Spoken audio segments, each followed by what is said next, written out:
It's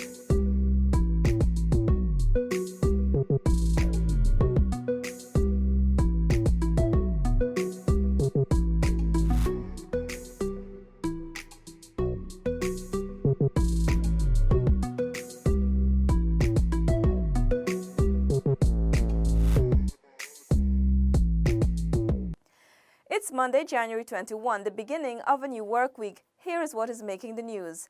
The 9 indigenous languages of Guyana were celebrated at the weekend in Aishalton Village, South Rupununi, Region 9, as the Ministry of Indigenous Peoples Affairs collaborated with the University of Guyana to officially launch International Year of Indigenous Languages. Sanika Thorne has our first report. The 9 indigenous languages of Guyana came alive today in the village of Aishalton in the deep south Rupununi as the Ministry of Indigenous Peoples Affairs in collaboration with the University of Guyana officially launched International Year of Indigenous Languages. The 9 nations of Guyana, many of whom are visiting the Rupununi for the first time, attended and spoke their dialects at the historic event. Prime Minister Moses Nagamootoo delivered the feature address and urged the indigenous nations to protect, preserve, and promote their languages. Hold on to what you have. Hold on to your languages. Preserve them, protect them, promote them. You should be proud of your languages because your languages speak about you. Minister of Indigenous Peoples Affairs Sidney Alicock also underscored the importance of language to the indigenous peoples and reiterated government's support to its preservation. Languages play an extremely crucial role in everyone's daily lives, not only as a tool for communication, education, and social integration and development, but also a fountain for everyone's unique identity, cultural history, traditions, and memory. The International Year of Indigenous Languages is a United Nations observance in 2019. It aims to raise awareness of the consequences of the endangerment of indigenous languages. Sanika Thorne, InfoHub. After being commissioned in 2018, Radio Aishalton 95.1 FM finally has a multitude of local voices emanating across the deep south Rupununi's airwaves. Here again is Sanika. Leah Casimiro, Natasha, and Nikolai Poon of Aishalton Village are the core broadcasters at the radio station located in Aishalton Region 9. They have benefited from extensive training on broadcasting, pronunciation, scripting, program ideas, among others. At the official launch of the local programs on Saturday, Prime Minister Moses Nagamootoo updated the listeners on the current developments of the nation, especially on the recent events in the Parliament. The police are getting involved in that, and so we believe that the Guyanese people, particularly our indigenous people who don't access the news on a regular basis, that they must understand that yes, there was an event in the National Assembly, it is being investigated, the courts are involved, the government continue to deliver services to the people of this country, and not to fall victim to what people say to them, that there is no government. The programming will be focused primarily on development and a roundup of the news within the South Rupununi district. National news will be aired via the Voice of Guyana in Georgetown, along with educational, health and agriculture and culture, history and tradition programs. Radio Aishalton will serve some 11 villages within the Deep South Sub-District. The radio station was commissioned in 2018 by President David Granger. This $45 million radio station is the first to be established in the Deep South Rupununi and is equipped with the latest technology in radio broadcasting. Sanika Thorne, InfoHub. In keeping with the government's commitment to ensure youth position themselves for opportunities in the oil and gas sector, the University of Ghana is currently offering an Associate of Science degree in Petroleum Engineering. Anara Khan filed that report. According to Secretary of the University Council, Registrar Nigel Graves-Andy, with the budding oil and gas sector, the university deemed it mandatory to provide such a program to the Guyanese public. The University of Guyana, upon the announcement of ExxonMobil thought that it had as the country's premier tertiary education institution, had to respond to the gaps that existed in the energy and oil and gas sector. This situation gave rise to the demand for these requisite skills in this highly specialized area of petroleum engineering to be developed locally, but also rapidly. Speaking during the second forum on the youth and the oil and gas sector on Saturday last, Graves Andy noted while the technical and vocational education training institutions have begun to create an enabling environment for training, more must be done. This must be done with the goal of ensuring that sustainable exploration, development, and production of the nation's petroleum assets would be done in a safe, environmentally sound, cost-effective, and transparent manner, and judicious management of revenues generated for the overall benefit and welfare of all Guyanese. The Associate of Science degree course in Petroleum Engineering was introduced in January 2019 and is a 2-year full academic term.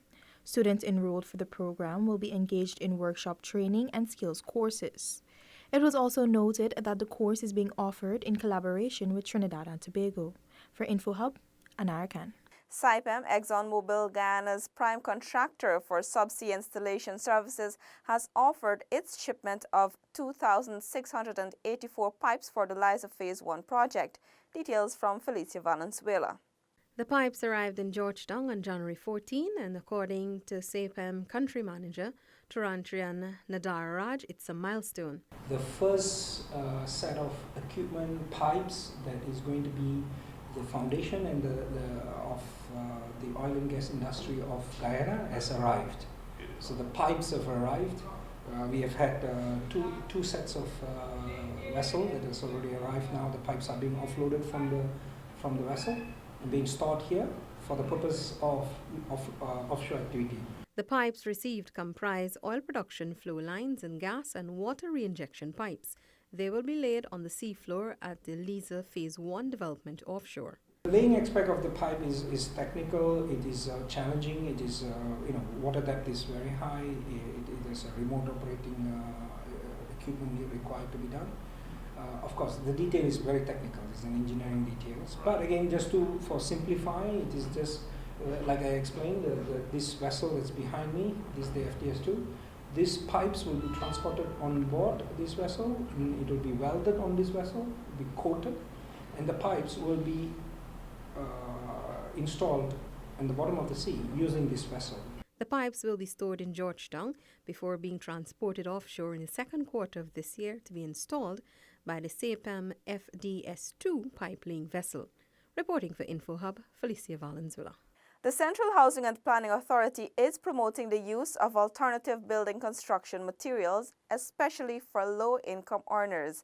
Alexis Rodney reports. The 4 model homes are currently being constructed at Perseverance East Bank, Demerara.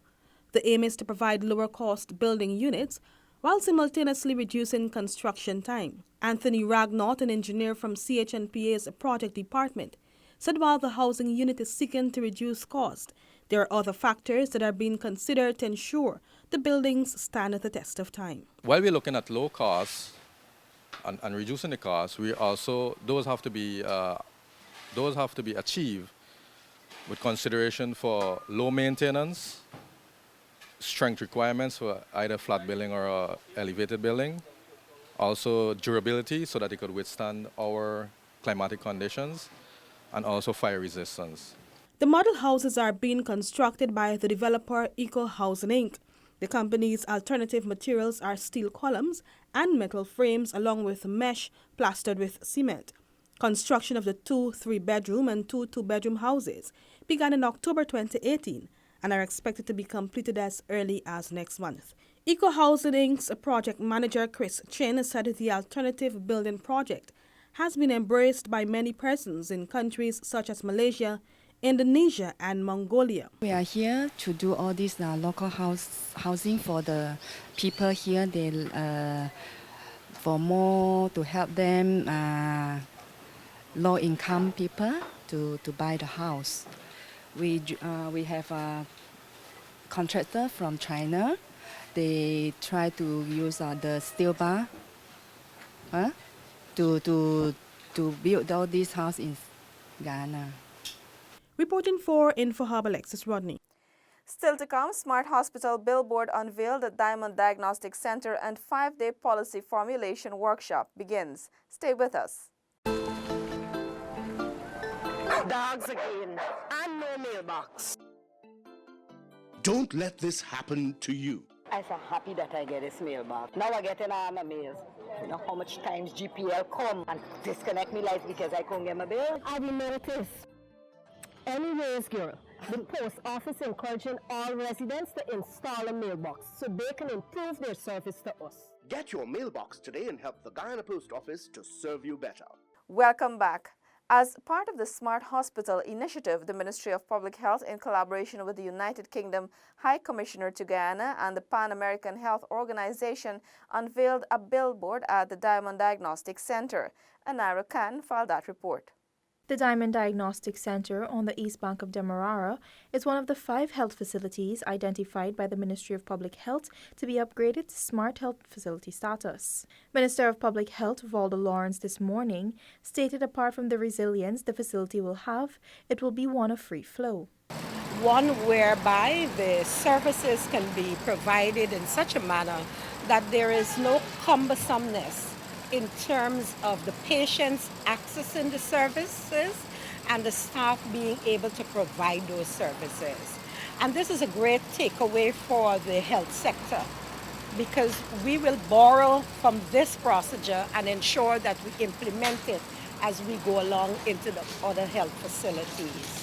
Also delivering brief remarks was UK High Commissioner Greg Quinn, who expressed his pleasure to be involved in a project which will directly impact the lives of Guyanese. And the fundamental goal for us is to ensure that no matter what happens, no matter where it happens, no matter how it happens, people will still have access to the fundamental health care which is so important. Dr. William Adukro, PAHO representative for the Guyana office, said that while the initiative looks at providing safe healthcare, it also covers the green aspect. The green aspect, which is making sure that we use renewable energy, making sure that the lights and gadgets that we use are energy compliant, making sure that the cooling system is good. We have reservoirs of water, of energy.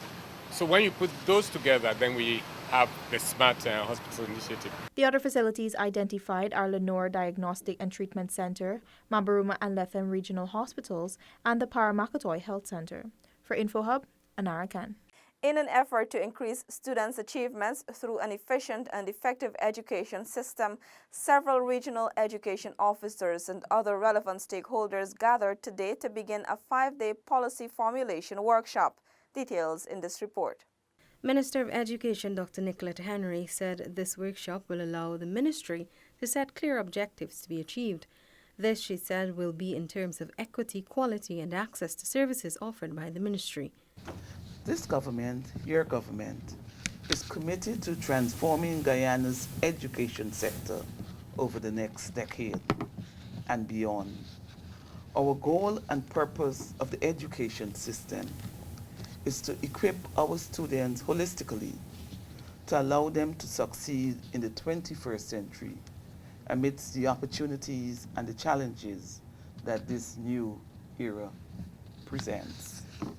According to the Education Minister, this workshop will also help build on the progress of the ministry and its achievements thus far. We have seen some key outcomes coming from the 2014 to the 2018 sector plan, which will remain important outcomes for the sector. We will want to see improvements in the performance of students at all levels, and particularly in those subject areas where the performance would have been less than stellar. UNICEF representative Sylvie Foyer noted the exercise highlights the importance of the need to reshape the education system going forward, especially with the introduction of the oil and gas industry. The workshop, which is being hosted at the Hermiston Lodge, is a collaborative effort between the Ministry and UNICEF Education Sector Plan, ESP. Reporting for InfoHub, Felicia Valenzuela. Inclement weather aside, several junior soca and calypso participants on Sunday gave an appreciative audience a taste of what they should expect on February 2. Here's our final report. During the rehearsal show held at the Georgetown Seawall Bandstand, newcomers and veterans alike told InfoHub about their expectations for this competition. I haven't met any of the contestants, unluckily, but I know everybody can bring the A game, and last year was crazy, so this year we can bring this team again. This song this year is called Energy. Bare energy we bring in. I'm here to dedicate and to pump my support and my voice out there to the women who are going through abusive relationships. The reason why we wrote this song is because of what is happening today. We all are paying a blind eye to it, but it is reality. Women are going through abusive relationship. Even some men are going through some abusive relationship, abuse of any form. So I think that is a trending topic, and I think that we should speak out more about it. We should really get that message out there and show them, in order for we to be better human beings, we need to fix our flaws. We need to take the time to ask ourselves, as men too, what kind of men are you? I'm a bit more confident because from now to the first time I had a lot of work put in, a lot of training in areas that I had to pick up on, so I'm a bit more confident this year than last year. Following the Junior Soca and Calypso competition on February 2nd, patrons will be able to see the adult competitors put it all on the line on February 8th at the Banks Calypso semi-final at Union No. 53 Village Community Centre. Reporting for InfoHub, Felicia Valenzuela. That's all for this evening. Connect with us on WhatsApp, like and subscribe to our Facebook page for notifications. You can also follow us on Instagram for updates and visit our website at dpi.gov.gy. Your bridge and weather reports are up next. Goodbye.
All right, yeah, ready. Fuck, fuck, fuck, fuck, fuck, fuck, fuck, fuck, fuck, fuck, fuck, fuck.